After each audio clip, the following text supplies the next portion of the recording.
So you find yourself in a mind storm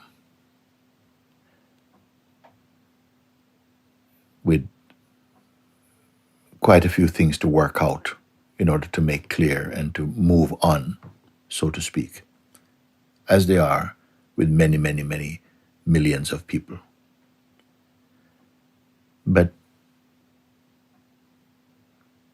5 meters away is standing a group of sages.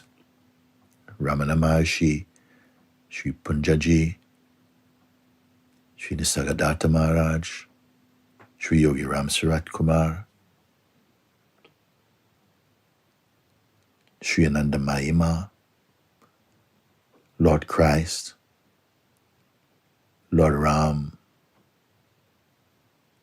the Buddha, Lord Krishna, Lord Shiva.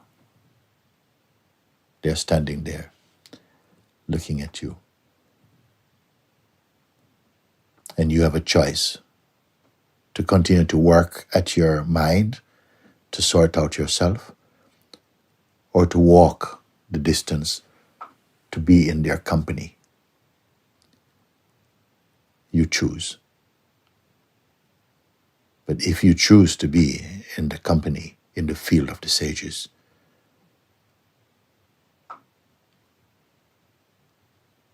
keep your mind with them.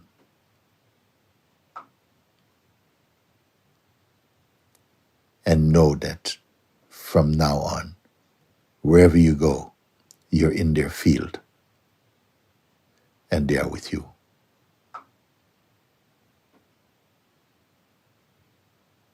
Bless you.